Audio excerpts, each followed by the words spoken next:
Oh, Recording is on. Okay, it's on now.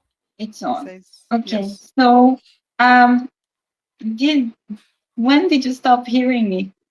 Just to know, After because after you finish your presentation, Natalia. Yes, right after. okay. So you did not hear me introduce the next module, right? So No. let's do that. So now we're going to start with the third module of our workshop, which will be on modeling and visualizing genomic data in R.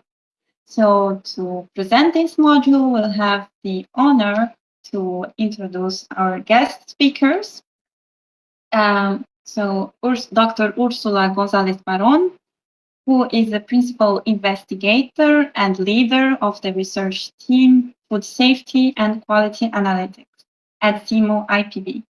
She is a food engineer with a PhD in biosystems engineering with sound computational skills and expertise in dynamic modeling of bacterial kinetics in foods, food safety optimization, biointerventions for enhanced food safety, development of microbiological sampling plans, challenge testing and predictive microbiology, quantitative risk assessment, systematic reveals, meta-analysis, and data models. Dr. Ursula Gonzales Barron is one of the developers of the Pathogens in Foods European database. So I am very happy to have Dr. Ursula here with us today. And if you're ready to present, Dr. Ursula, the floor is yours. Thanks, Natalia, for the introduction. But I'd like Vasco to do the presentation because he's going to show data analysis. So my part, we had divided the presentation, and my part is about the data visualization. So I think it's better for Vasco to start because he has the part of data analysis per se, rather than visualization. So I'll introduce Dr. Vasco, okay? Just wait, I'll introduce you, Professor. So we'll introduce now Dr. Vasco Cadavez. He is a coordinator professor at the Animal Science Department of the Polytechnic Institute of Bragança, IPB, and an active researcher at the Mountain Research Center, CIMO, based at IPB. He developed expertise in general linear models, linear and nonlinear mixed models, dynamic models, genomic analysis, databases, and AI exploitation, which he has applied in the fields of animal science, agriculture, and food safety. Dr. Vasco Cadavez is the developer of multiple dashboards on predictive microbiology, meta-analysis, and dedicated applications for training. Thank you, Dr. Vasco, and the floor is yours. Thank you, Natalia, for the nice and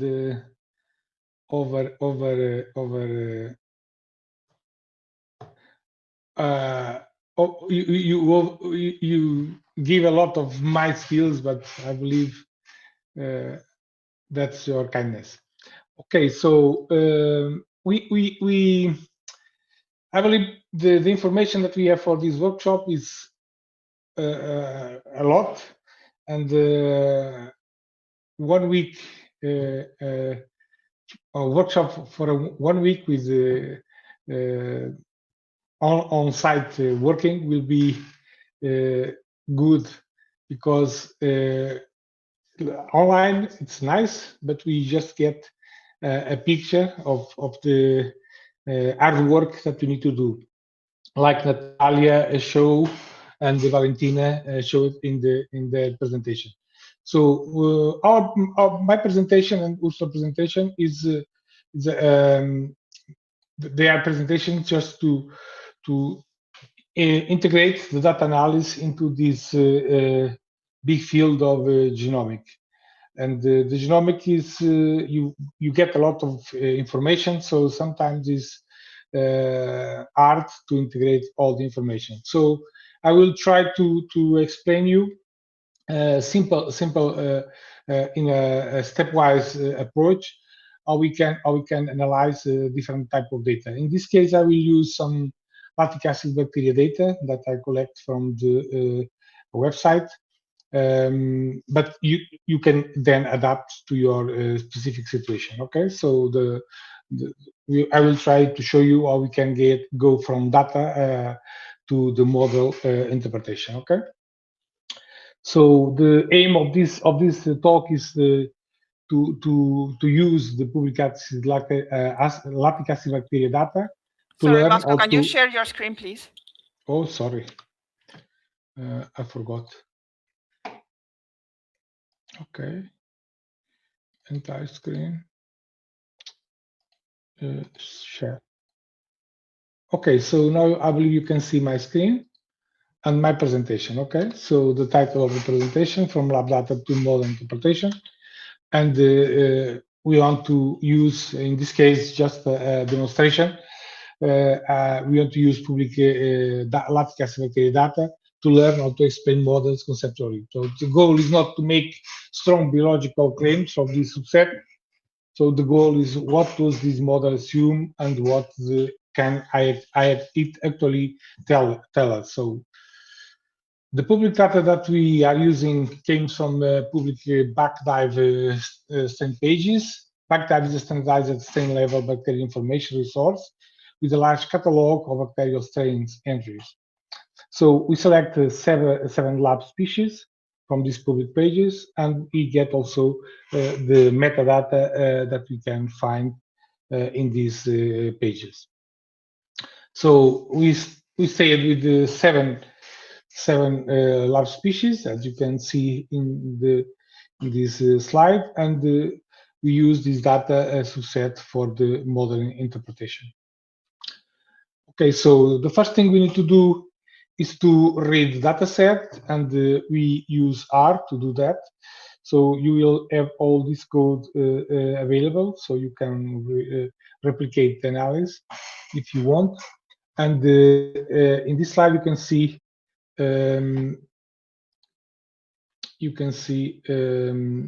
the code for to read and to load the data set for to our environment. And I'm giving the name. Sorry, I'm giving the name of the object, lab raw. So the raw data, and you can find this the read CSV function, and then the arguments that you need to input in order to read it correctly. There are other arguments, but if you read the documentation for the function, you can find it easily. For those that don't have experience with R, if you have experience with R, I believe you understand clearly this code. So if you want to check the data set that we import to the R environment, you can use this function.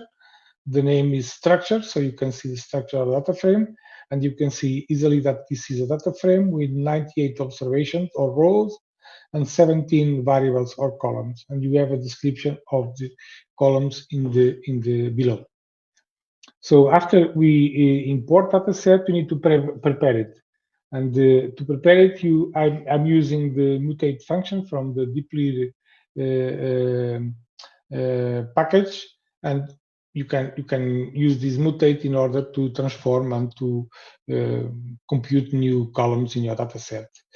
I will not explain the code thoroughly, but you can see it.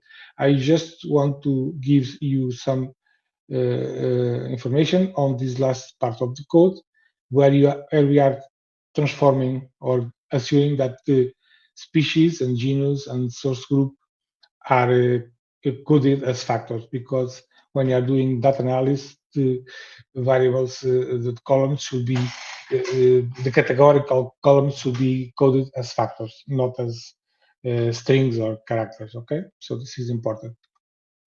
So we prepare the data, then we can check it, and there are some checks that you can do. I just point here 3 examples. How many rows do we have? 98. Or how many rows we have in the after preparation in the raw data set, and then after the preparation, 98. That it's okay. How many species that we have? So we with this function n levels, and we check the species, the number of species that we have in dataset 7, so it's okay. We start with 7, we didn't lose any information. So if you want to continue to explore the dataset, we can see, we can do summaries of the data, and this object as summary will collect all the information that we are computing with this code, okay? So if you want to summarize the output of this code, you can use this cable function from the cable extra package, and you will get this nice table. So in this nice table, you can see the strain page loaded, lab species represented, rows, so you can get as many information as you want from your data set.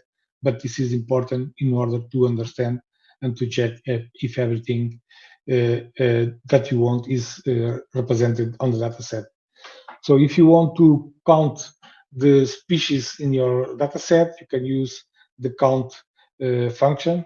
You ask to use the species, and then you can name it the column with n strains, and you can see that we have 14 data for each species, okay, of the lab species. Okay, so we extracted also other information from the web page. We extracted the mean positive growth temperature from each strain for each species. So this is the mean temperature reported for a positive growth. And we extract also some predictors. In this case, these predictors are obtained from the analytical profile index. So this is a analytical profile that you can use to characterize the lab bacteria. So, and we get from this analytical profile the proportion of positive carbohydrate acidification reactions, the acid positive fraction, the acid positive count, the acid negative count, the species, the cell shape, the oxygen tolerance, and source group. Okay, this API does not mean application program interface, so it refers to the biochemical identification panel for this specific lab bacteria. So the data has some limitation. Missing values sometimes are not reported in the page. So that means not necessarily biological absence, but there is no reporting. So you need to take care how to interpret these missing values in the data set, okay? If you want to check the missing data, then you can use this piece of code where you can write, get an object with the missing summary, and if you replicate this and you get, sorry, I want to select, but this is not what I want. Okay, so if you want the missing, you can come here and you can get this nice table, and you see how many data you have available and how many data you have missing. This is important in order to define the next steps. So why this matters? Because with public data, sometimes the measurements are uneven, strains are not randomly sampled, some species have more complete records, that's normal, and the API tests summarize physiology, not genomes, okay? So we are working with physiology, but we can extend this to genomes. So this is good for teaching and model interpretation, but is not sufficient for strong biological inference without validation. This is important to know. So the question that you want to answer with this presentation is, do strains with broader acid production profiles tend to have different reported growth temperatures? So what we get from this, to answer this question, we have the, sorry, the operational variables, the y or the dependent variable, that is the mean positive growth temperature, and the independent variables, that is the fractional positive API carbon acidification test. So we are trying to relate the mean positive growth temperature with the API tests. So next step is to create the data analysis data set, and we can do that by using these functions from the deplete, the filter, the mutate, and then you can define your variables. In this case, we are changing the columns in order to be able to fit the models, so we can scale the variables. Sometimes the scaling is nice because you will have better fitting quality of the models. If you don't scale, or some models ask for scaling, so you need to do it. So in this code, you can find how to do that scaling and how you can change the data. If you want, after your scaling and data transformation, you can analyze the data and you can summarize by strain, by species, and this is also a function from the deplete package. Okay, and at the end, if you want to have an overview of the data, you can see that we have 32 strains, 6 species, the mean temperature, the mean acid fraction, and the mean API tests. Okay. The visualization of that is very important. So usually we start with a plot. In this case, I'm using ggplot function to prepare the plot, and you will see the plot in the next slide. So you can see that we have 6 species from labs, and we have the mean reported positive growth temperature, and we can see that there is or if you look at these points and the line, there is a connection with the fraction of API acid tests that test positive, and the mean reported temperature grow, okay, for growth. So we can say, okay, there is a connection. Visually, we can see that. Okay, so the first thing that we need to do in order to confirm this relationship is to do what we call the ordinary linear regression. So linear regression, you all know how to do a linear regression, I believe. So this is not extraordinary. This is the model, the dependent variable, and of course the independent variable standardizer that we did previously. So we will expect for beta 1, we expect a change in temperature for 1 standard deviation increase in the acid positive fraction. So you want to see if this beta 1 is significant or not. Okay, so this is useful for the first part association, for effect size explanation, and also for teaching the response predictor and coefficient and residual. So if you want to teach these concepts, the predictor, the response, coefficient, and the residual, this is the simplest model that we can use to explain. So that's why I started with this ordinary linear regression. Okay, so what the assumptions for this model for inference? So we assume an approximate linear regression. There is independence in the strain records. There is a constant result variance, and the results are normal. Okay.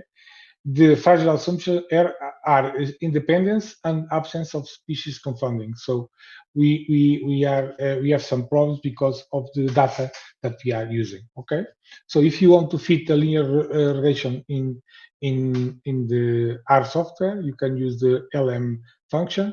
You just need to give the Y and the dependent variable and the data that we are using, and then you will get the results. Okay, so in this piece of code, I'm just extracting the information from the model that we fit, and then I'm plotting the results. If you see the term for the parameter for the acidification acid fraction Z, the estimate is -2. Okay, as the minus is according to the graphic that we saw previously, and we see that this is significant at 5%.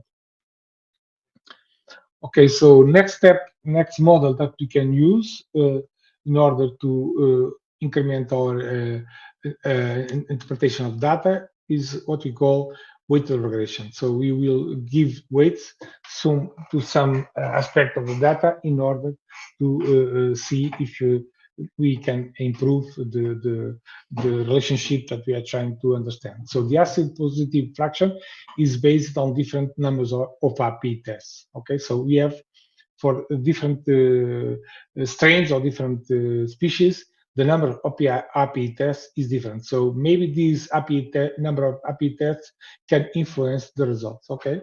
So strains with more API evidence receive more weight. So we'll give weight to this evidence. And the weight, you can see the variance will be weighted with this weight that we are defining. So in this case, the weight will be the total number of API tests that we get. So in this case, we assume the weights are a reasonable proxy for measurement precision. So we need to have some logic on these. More API tests means a more stable acid positive fraction, maybe. So we are assuming. Weighting does not simply amplify reporting bias. And of course, with public data, more reported tests may mean better evidence or simply more attention paid to that strain. So we don't know. But we suppose that can be like that. So if you want to fit a weighted least squares model, you can use this also the linear model function, but you need to put the weights in the model. Okay, so we will give the weights using the acid total. This is the total number of API tests. So we get the results, we get the fitted values, we process the output, and you can see that the estimate changed from the least squares -2 to the weighted least squares -2.5. Okay, and the P increased. So we now have a confidence at 1%. Okay, so how can we interpret these two models? In the OLS, ordinary least squares, the acid fraction estimates the temperature change in degrees Celsius associated with one standard deviation increase in the acid positive fraction. So this is in the weight least squares. Ask whether the first pass association change when the strains with more API reactions contribute more strongly.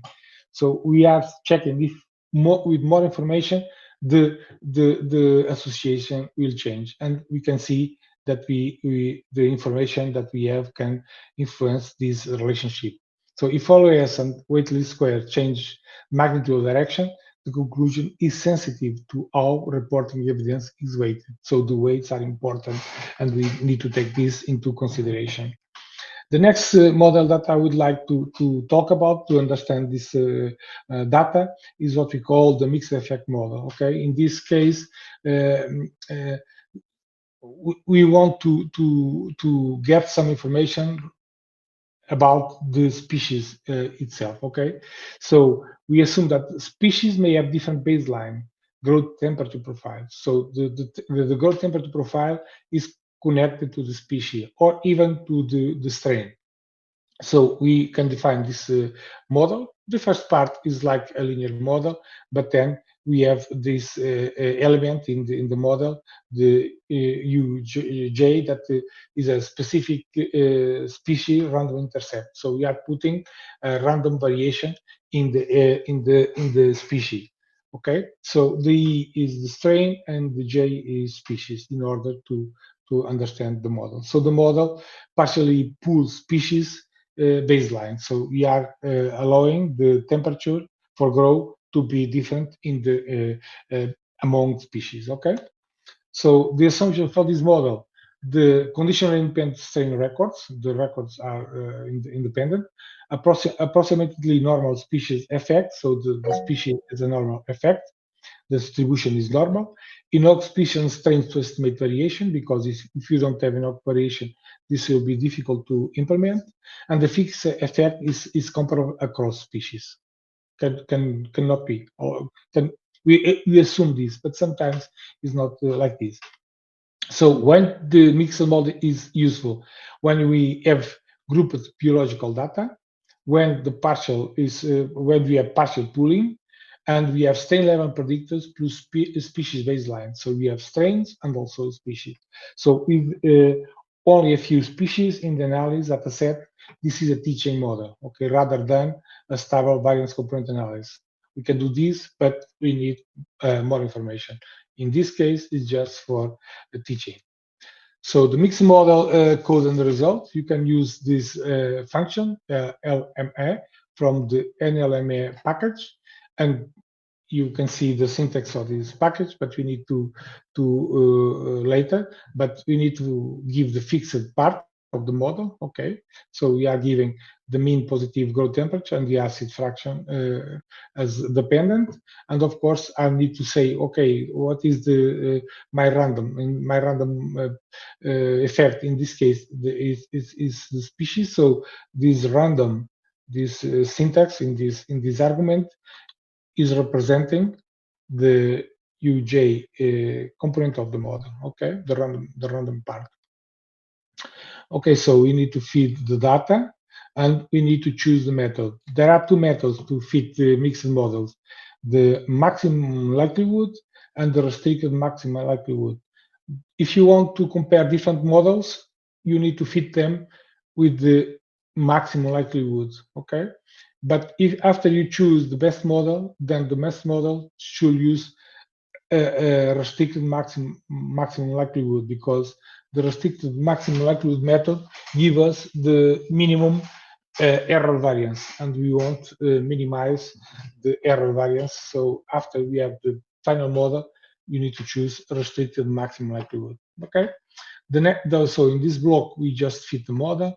In this block I'm getting the fixed effects, and I put it in a data frame, and then I can print the fixed effects. So the intercept and the axial fraction parameter, okay, minus 0.5. And you can see the intercept is significant and the axial fraction is not significant. So this is not different from 0. Okay, so if you want to understand the random effects results, the random intercept quantifies how much baseline growth temperature varies among species. So if you come here, you have the between species standard deviation 4.18, and we have the residual, okay, 3.15. So you can see if you sum these two, this is the total variance, and you can see that the between species variance can represent more than 50% of the total variance. So this is relevant. So we can see that the effect of species can be relevant. If you take a look to the interclass correlation, this is 64%. So you can see that this ECC estimates the proportion of residual variance attributable to difference among species, 60%. So this is a lot. Okay, you can do this by computing or making the proportion of these two variance, considering the total variance. Okay. So the thickest slope is not necessarily a purely within species association, so we need to take this into consideration. A within between composition is required to distinguish variation within species from different among species. So we want to see the variation that we have within species and the variation that we have among species. So our model can be more complex and we can add other elements to the model, but in this case, I just show you the simple model. Another way that we can, another model that, or another modeling strategy that we can use is to implement a situation where we have within and between species effects, okay?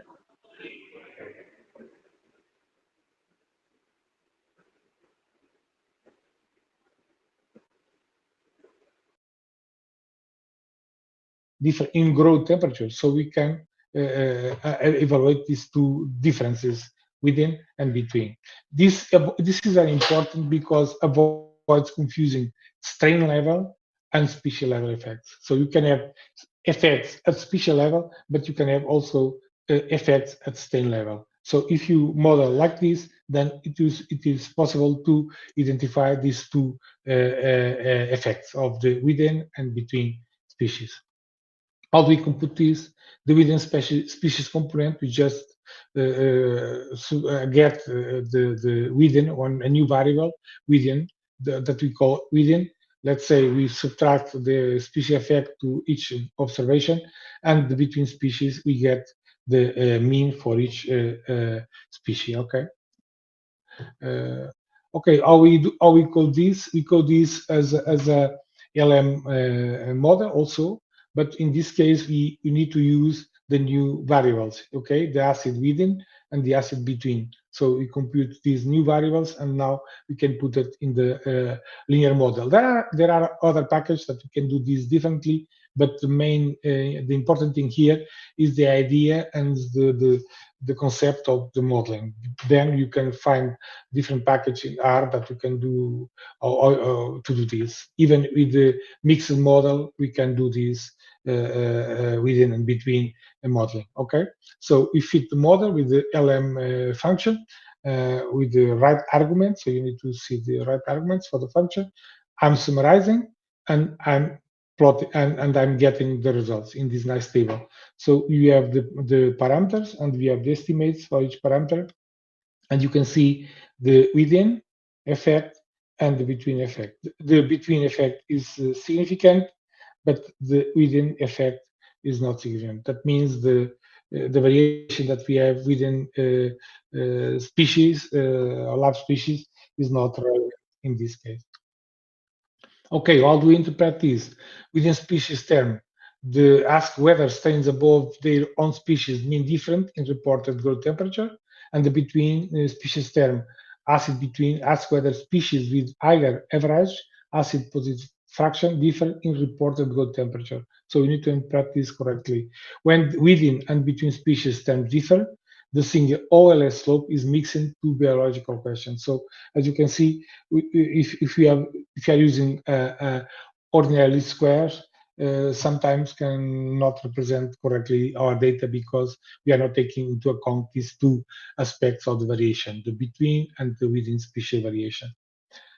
Okay, if you take a look to this graph, you can see the mean reported positive growth temperature, and you can see the different colors for the different species, and we don't see, we see let's say some species on the bottom of this horizontal line, some species on the top. So there is, what you can see here is the species are taking a lot of variation because there is no mixes in species, they are in different locations. Okay, so you can understand this graph as a species effect.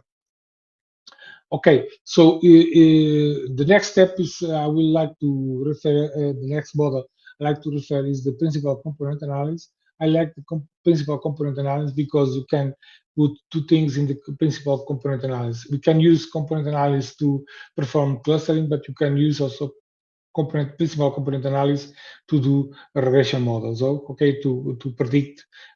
So there are a lot of algorithms, new algorithms to do these similar work. But if you start with principal component analysis, then you will be able to understand the next step. So in this case, the principal component analysis should be used to summarize correlated numeric metadata. Okay, so you'll use only numeric metadata. If you have categorical metadata, then you need to use other methods. But we can include it also in principal components, not as a to compute the principal components, but to connect with the coordinates of the principal components. So we will use the growth temperature summaries, the number of temperature observations, the API positive and negative counts, and the acid positive fraction. So PCI is not a response model. It describes the multivariate structure. However, if you process correctly, then you can use PCA to predict response, to use PCA as an independent variables in the regression model, for example. Okay, so the assumptions, linear combinations are meaningful. So we assume linear combination among all the variables. Variables need to be scaled appropriately, okay, in order to because if you have a lot of unities, different magnitude, the PCA is not is not developed to take this into account. So you need to scale the variables appropriately. Okay, high variance reflects the relevant tool. So we are looking for the variance in the structure. So when this is useful, if you want to visualize species separation, if you want to detect clusters, and if you want to reduce correlated predictors. So this is a nice characteristic you can check, and you can define you can reduce the predictors that you need to use, because when we have a lot of information, a lot of variables, sometimes the predictors are correlated and you don't need all, or we can put all the information in one PCA and solve the problem. Okay, the code for this PCA, first we need to start to select the variables that we need to use. Remember, numeric. So I will use the analysis data. I will select from the deploy package the species and the information that I need. I want to remove NEA observations not available. And then I use this function, PRComp, principal components, and you just give the input. In this case, I'm just removing species because remember, the species are categories, not numeric. So I keep it in the select in order to be able to associate the PCA components with the species. But at this level, I don't want to compute the principal components with the species, so I need to remove it. I don't need to leave it out of the data set. I just need to say select minus species, and this will be not used in the analysis. Center and scale.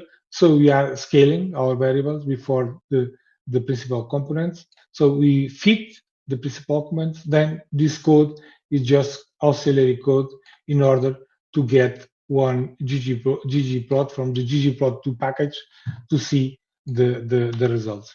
And these are the results of the principal components. The first one explained 43% of the variance, and the second one 24%. Okay, and if you can see by the colors, you can see some association of the lab bacteria. Okay, there are some with a big difference, but we need to inspect this. But you see more or less they are aggregated in color, so you can imagine that you can have some clusters here, no?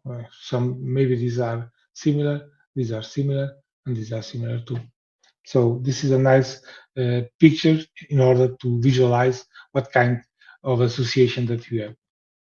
So if you want to interpret the data, PCA does not predict growth temperature. This is important. It expresses the numeric metadata as orthogonal axis. So you express this in two components. The principal components that explain most of the variation that we have in the data, and of course you can check for each principal component the most connected, or the variables with the higher correlation. So if you can see here, the principal component 1 is correlated with the acid positive fraction, and also negatively correlated with mean positive growth temperature, but the PC2 is negative correlated with the N negative growth temperatures. Okay, so we need to, you can see that the principal components can display different characteristics of the data. So the species separation in this plot is descriptive evidence of structured metadata, not a proof of causal mechanism. You need then to search for the causal mechanism. And the next step, the next model that I like to present, this is a model that is very useful for genomic data.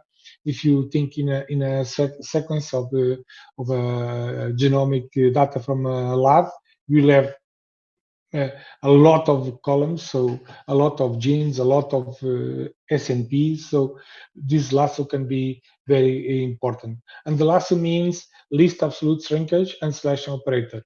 So if you want to solve this lasso relation for one strain, you will use a model like this, and but the coefficients are solving using this mathematical equation. Okay. In fact, we are using the mean positive growth temperature as the response. Okay, and we are using this lambda as a penalty. So when lambda is 0, in fact, we are using the ordinary least squares. If you have a lambda larger, so you are putting a stronger coefficient of shrinkage. If some beta may become exactly 0, and the intercept is not penalized. So we are penalizing only the beta j. Okay. So this is interesting because if you have a lot of predictors, some predictors can be estimated as 0, so they are not relevant for the study that we are doing. So in continuous predictors, we use it as they are. So in this case, we have the API acid profile and the growth temperature. So we have N positive growth temps, N negative growth temps, and acid positive count, acid negative count. These are all numeric predictors, continuous. So we keep it as they are in the model. But when we have categorical predictors, then we need to use this function model matrix in order to convert the factor into binary indicators. For example, in species, you apply model matrix and we have 6 species. The model matrix will compute 5 columns, k minus 1 columns. Okay, this is important. The cell shape, the same. So these are the levels of cell shape. You will have L minus 1 columns, variables, and if you have oxygen tolerance and you apply the model matrix, we'll have M minus 1 variables. This is important because you cannot use all the levels that we have in the column, the species and cell shape and oxygen tolerance. So you need to do this data processing. Okay, so if you take a look after in these, the continuous predictors, the categorical predictors, then the number of predictors that we will have, 5, the continuous variable that we have, and then you'll have k minus 1 predictor, L minus 1 predictors, and M minus 1 predictors for the categorical variables, as I show you here. Okay, so the number of predictors will depend on the continuous and on the categorical variables that you need to transform before you use the lasso regression. Okay, so if you want to fit the lasso, you will need to give the family Gaussian that specifies the continuous response. Alpha 1 specifies a pure lasso penalty. So you need to standardize, center and scale the predictors internally. This is important. And we need to also do the cross-validation for the sequence of lambda values. Okay, if you use lambda.1 SAS, selects the most strongly penalized model whose a cross-validation error. Okay, is within one standard error of the minimum So you will give this information and you will select the most strongly penalized model. So what we interpret is non-zero coefficients predictor retained in the sparse model, positive coefficient higher predicted growth temperature, negative coefficient lower predicted growth temperature, zero coefficient predictor excluded at selected penalty. So this is why this is very important. If you have a lot of predictors and you apply lasso, a lot of them should be put at 0. So these are predictors that they are not relevant for your analysis. So you can focus on the predictors that are non-zero and should be relevant for your analysis. Okay. So the lasso code. First, you need to find to construct the lasso variables. Okay. Then you will select all these lasso variables from your data set with this piece of code here. And then you will construct lasso data with using only the complete case from this lasso data. You want to keep it clean. Okay, we want to drop levels. Sometimes it's important to clean the data. We need to apply the model matrix. Do you remember? For the predictors that are categorical. So after you have the predictors, then you extract from the data set your dependent variable. In this case is the mean positive growth. So you'll have the dependent and independent matrix, then you can use this function cv.glmnet from the glmnet package, and you can feed the model with the correct arguments, and you will get the output. In this code below, I'm just processing the outputs in order to be able to have this output. Okay, so string used, candidate design matrix columns. We had 14 predictors, lambda minimum, lambda 1.1 SE 1.6, and selected non-zero predictors. So we selected 4 predictors. Okay, the predictors selected were this one: N positive growth temperature, species Leuconostox mesenteroides, oxygen tolerance, and acid positive count. So you, in this case, you from the 14 independent variables columns that we have in our data set, we just select 4. All the others, the coefficient was put to 0 because they are not relevant for this data. Okay, so in the interpretation, select predictors for largest retained term and positive growth temperature. So the selected terms are predictors retained under cross-validated shrinkage.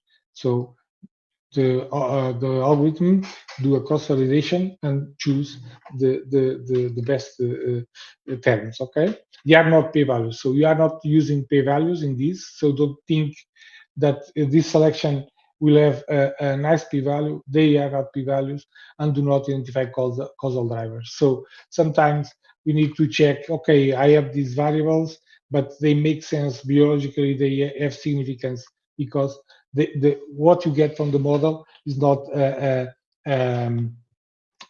it don't identify causal drivers. So there is not a relationship between effect and the factor. Okay, with the correlated API variables and small species groups, selection may change if the data set or penalty choice changes. So if you change data set, or if you change the penalty that you give to the model, the selection can change. So you need to be aware of this, and then use this lasso with some cautions. Okay, so there are some limitations. Corrected predictors, no, from the are a problem. The lasso may retain one corrected predictor and shrink another to 0. Selection can change with small modification to data set because they are correlated. Okay, depending on the data set that you have, the selection can change. Scope and interpretation. These models do not include source group, genus, type strain, genome sequence, but you can put it there if you want, acid total, and max positive growth temperature. So within and between species variables, we don't take this into account. The selected variables are exploratory, predictive, and for me, reported positive growth temperature. Okay. Sometimes the objective is to prioritize strains for further study rather than to estimate tests of statistical association. So we don't want to have an association. We just want to have some priority in the selection of the strains of the species of the lab that you want. So maybe the best model to use is to define a priority score, like using the temperature, the acid fraction, and all the API evidence in order to define each strain or species do you want to use. So of course you need to standardize these components across strains, and agar values must consistently represent more desired characteristics. So if you want to give more values, agar values, you will give agar values to the best characteristics we are looking for. The priority score is a transparent rule for ranking strains according to the predefined criteria. It's not a statistical model, a probability, or a p-value. It's just a priority score. The score depends on the selected variables, their direction, and their weights. So you need to find the weights. Maybe you can use also some statistical models to define the weights, but that's another question. If the acid fraction, the API evidence are delivered from the same tests, included both may double count the same information. So you need to take into consideration if these elements on your priority score, they are giving you different information, okay? So the priority score utility is useful for choosing examples, is making criteria explicit. You want to choose or you want to select one strain or one variable, and you choose it objectively with the score. And you can also use it to discuss trade-offs between these criteria to use in the utility score. This is not useful for causal claims, for formal hypothesis testing, or replacing experimental validation. Okay.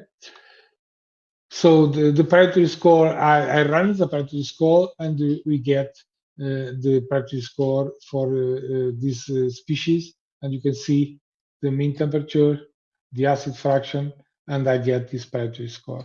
Okay, depending on the information that you give, we will give different priority scores for the different bacteria. So what the results patterns from these models? What can we see across the models? The OLS slope, you see, we start with -2, insignificant. The weight least square slope, -2.5, and significance at 0.1%. The mixed slope, the mixed mode slope, 0.5, and not significant. So the models changes the things how we see the data. And if you want to use a more defensible reading of these results, the simple negative association is largely species structural. We saw that. Let's say the effect of this of the growth temperature is connected to the species and not to the strain. We saw that within species we don't have a big influence. The within between model spread these. The within species slope -0.2, while the between species slope -3. So the variation is coming from the species, not within species. When you species, we are talking about strains, okay? You have a species and you have strains within species. So we can see that the between species is more relevant in this case. So this is not we don't present this as evidence that broader acidification causes lower growth temperature in individual strains. Okay, so this is not what we are looking for. The model don't show that. So the cross-model interpretation, ordinary squares should be the first pass association. The weight least squares, an equal measurement evidence, so you don't have the same information across the species and across the strains. The mixed model, very nice to species level grouping, and even to account for the within species variation with the correct model. Within between model, strain level versus species level effects. This is interesting, but as I said before, you can use these you can do the same within between with the mixed model. The PCR principal component analysis show you the multivariate structure of the data, and you can check if you want, if you can reduce or you select the best predictors. The lasso is a sparse prediction and variable selection. You should use these to check the most important variables to your data. This is not for prediction, it's just to select the best variables.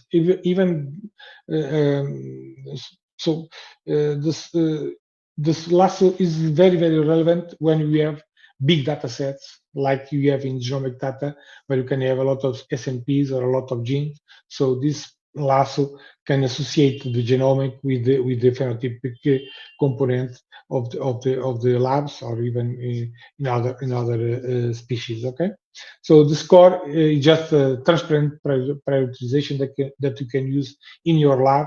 So different labs can use different scores.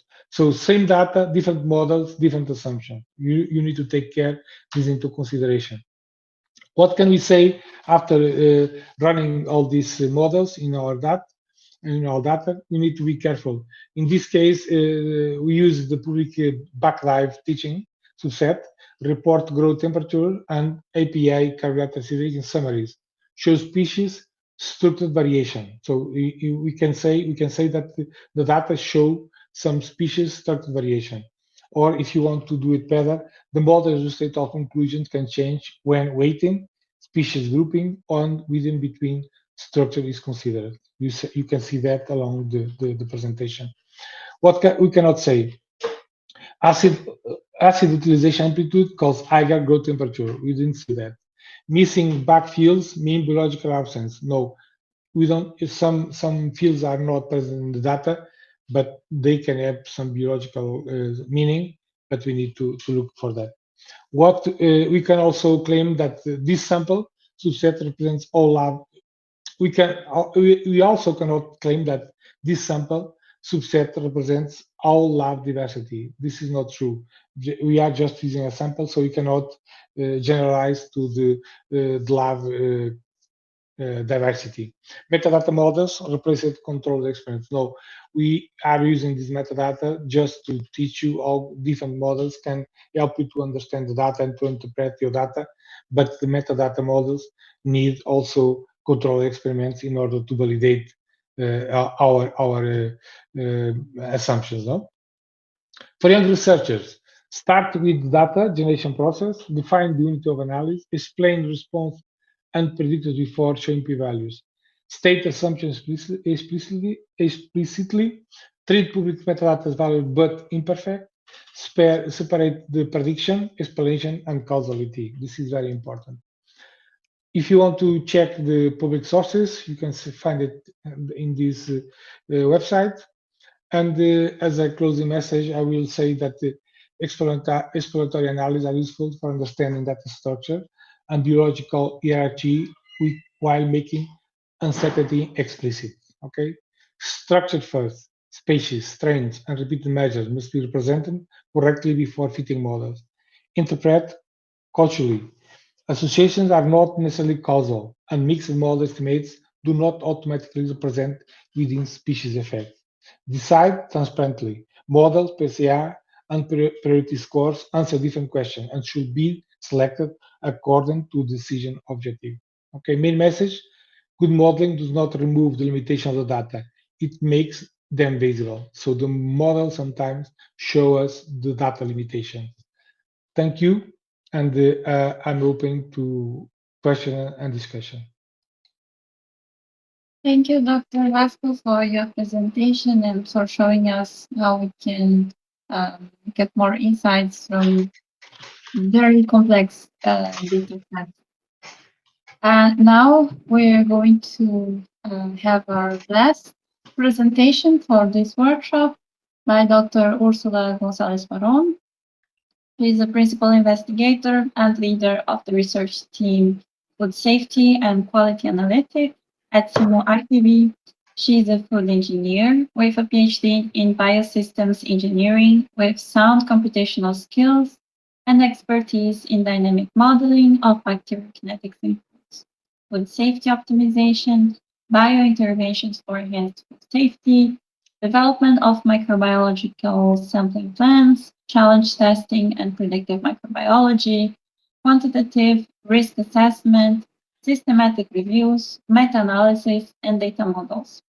Dr. Ursula Gonzales Barron is also one of the developers of the Pathogens in Foods European database. Thank you, Dr. Ursula, and the floor is yours.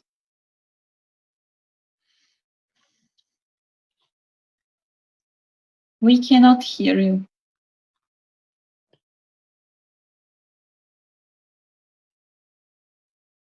I believe we cannot hear you. I think you're muted, Professor.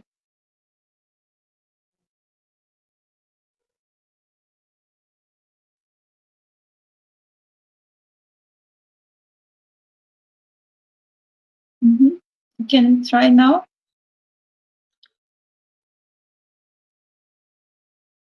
No, I cannot hear you.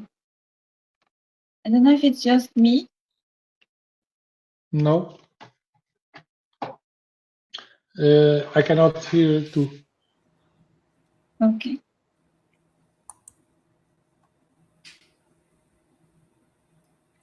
Can you hear me now? Yes, now it's perfect.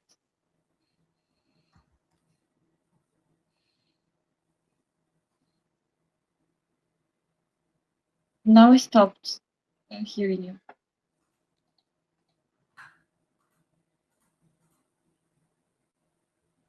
Natalia, can you hear me? Yes, now yes.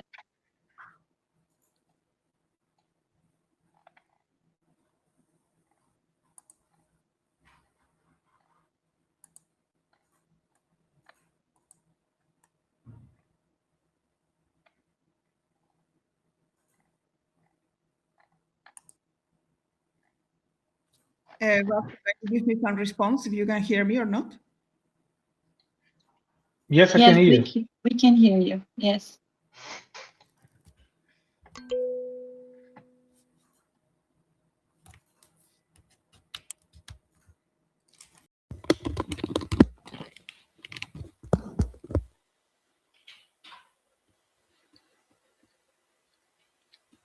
Can you hear me? Loud and clear. Okay, so I'm going to, I think my screen is already shared, so you see my screen now? Yes, we see it. Perfect. So the problem is that we have exceeded the time of the workshop, and today I was going to show some ways of visualize the genetic data. So I had planned to show you the phylogenetic tree, the circular phylogenetic tree, also in its vertical version with heat maps, and something very nice, which is a core diagram. But as we are already very short of time, and you will have all this material as R script, I'm only going to focus on showing you a circular phylogenetic tree with metadata. So I will take just 5 minutes to show you this so that we do not delay so much, because we still have the part of the questions. So I have to, before I explain to you how to produce a circular phylogenetic tree with metadata, I need to explain to you what is a circus plot. And circus plot is a very useful tool because with this kind of data is very rich. And when you put this information in a circular way, you have a lot more space to display in one single graph. So sometimes you will see that this graph is like very confusing, but we have to learn how to interpret it first. So when you produce these graphs, you need to learn the jargon used. So for instance, we'll start with sectors. The sectors are the categories that you can define. So if you have a lot of categories for data display, then you can sectorize, let's call it like that, the circles. And it will always start from this part. So you will have sector 1, sector 2, and so on up to sector 8 in this particular example, but you can have only one sector, as you will see in the example that follows. Then you'll have different tracks. So the tracks are always worked out from the outer layer to the most inner layer. So you start programming track 1, the outer, then you can program an intermediate track, or track 2, and then track 3, track 4. And then another word you need to know is the cell, the grid, or panel. What is all this? Cell, grid, or panel is just the intersection between the sector and the track. So here will be this shape. So here you will have 8 divided by 2, 16 cells, grids, or panels. Now, when you program this, all this is expressed in the radial system. So X, in the X axis, it's not like the Cartesian way, but the X, it will be each of the sector. Okay, so will you go imagine in angle. And the Y is the radial axis. Okay, so Y will come from in this way, from track wise. Now, let us suppose that we want to create a circus plot with the following characteristics. We want to have, in the first track, we want to have the labels of the lactic acid bacteria species. In the track 2, we want to have bar plots of any kind of data. In this example, I put the mutation rate. On top of that, I want to have all of these bar plots colored by food source. In this case, we have 2 types of food, or of sausages, Portuguese sausages, alera and chorizo. And then in track 3, I want to superimpose the phylogenetic tree, which is a dendrogram. So I need to produce previously a dendrogram. And suppose we will produce according to metabolism data. So what do we need? Okay, we need the metabolism data, or alternatively, we need already the NWK file. This NWK file you can produce from the FASTA files also using R, and you need all this the metadata. So for that, R needs the following packages. You need to install the APE package, the fetals package, and the circlize. The circlize is going to produce the circus. So you need to install the packages, then you need to call the packages, and to load the NWK file. So in this case, I already have a phylogenetic tree already built.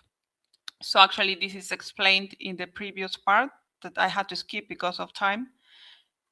But it is there in the materials. So you need to read your NWK file, which is the tree. Okay, you need to read the tree. Sometimes the tree are not workable. You cannot work with this tree directly because this tree could be branch lengths that are not exact from the tip to the root. And then in that case, you need to do the command force ultrametric. But you can have, this is to force the length. So for all the branches to be the same length. Other times you will get the error. This is a non-binary tree, meaning that you have more than, in a node, you can have more than 3 branches in one node. And in that case, then you will have to use this function multitude to binarize, okay? But these 2 will not alter your tree, but it's more the disposition for it to be understood later to build the dendrogram. So then you use all this function as dendrogram, as H cluster, and the tree. You will have an alteration of the labels. In this case, the labels are the lactic acid, the order of the lactic acid bacteria. Then you extract the number of species as the length of the label, so meaning how many labels I have in my dendrogram tree. And the maximum height, this is related with the dendrogram itself, okay, the height. But you need to extract all this information later and you will see. So if you execute tree philo, you will have something like this. It will tell you that you have 10 tips, meaning that you have 10 labels and 7 internal nodes. If you already could get this, it means that it was read successfully. The number of species is 10 and maximum height is 0.57. So this comes from the manipulation here as to be read, the tree read as dendrogram. Okay, then what I'm doing is I could read my metadata from a CSV file, but what I'm doing for the example is just that I am making up my data, okay? But you can read it. If you have data like that, look, a species, you have your species, the mutation rate, the group, so where your data belong from alera, chorizo, and then I'm assigning color because I know that I will need it for the circus. Okay, so here I'm just creating the data. But remember that you always have to order. This is very important. So your metadata has to match the order given here in the phylogenetic tree. Therefore, you need to use this snippet. You need to use the order dendrogram of the tree, and then you need to have, you will have like this, the order is the index, then you order your labels, and this order labels, your metadata will have to be in this sequence. You see, Reuteri, Acidophilus, in this, you have to put your metadata following this order. It's important, okay? So else you're showing things that do not belong. Then you have all the elements to do the circus plot. So first, always you have to clear, because every track is cumulative. Okay, so you have to put circus clear. The cell padding means that you want a small margins for each cell. Here it's not, you cannot see because actually it's only the labels, but you know that the cells is like a square, okay, for each track. So I don't want anything, I don't want any spacing inside. And I'm giving between tracks a very small margin. This is the margin from track to track. Okay, if you put 0, they will be all stuck together. Then you initialize how many sectors I want, because I only want to display the number of species. I want to initialize my circus with only one sector. So all of it's not divided. This is all the same information, sectors A. And I want the X-lim. Remember, X-lim, X goes from this, in this direction. The X is this direction, you see, X. Okay, so I need X to go from 0 to N. So I need my 10 species in the visualization. Then you start track by track. Okay, you give these instructions. For track 1, I want the labels. So I put circus track. It's the first circus track. I will have 3 functions for each one. And my limit from 0 to 3. I have to give here in the radial, direction, just a distance. If you want to express your distance in centimeters, you can also do it, but you need to add an argument. Then for the panel function, you write always like this function. And what will be your function? Your function is a text. So for I to the sequence will be 1, 2, 3, 4, up to 10. X, you put this function, circus point text. And this X and Y will give you the location for each of them. Okay, for each label, the location of each label. If I put X equal Y equal I, okay, if I put X equal I, what will happen is that I will have this right at the beginning of, you will shift this by, it will be between these subtilis, for example, will be between subtilis and Reuteri. So if you want to center it for every column, if you want to center it, you'll need to put minus 0.5. In Y, I don't want any shift in Y. In the radial direction, I don't want any shift. What is the label? Is the data metadata species I, because it's going from, this is a loop. Nice spacing. If you do not put true in nice spacing, your labels will be upside down, some of them. So nice spacing true. Adjusted needs how you are, you can take three values, 0, 0.5, or 1. It's if you want it left align, centered, or right align. So I choose 0.5, just center. And sex is CEX. Sex is the how big the fonts are.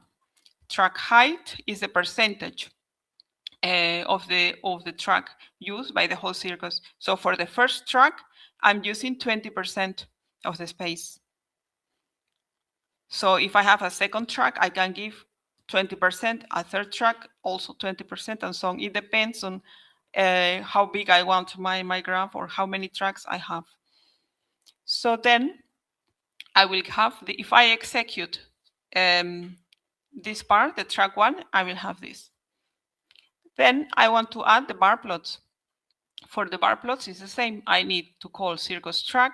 Now I'm giving the Y limit from 0 to 10 because I know that this rate mutation, the mutation rate has the maximum value of, it's lower than 10. Okay, so I'm giving this interval.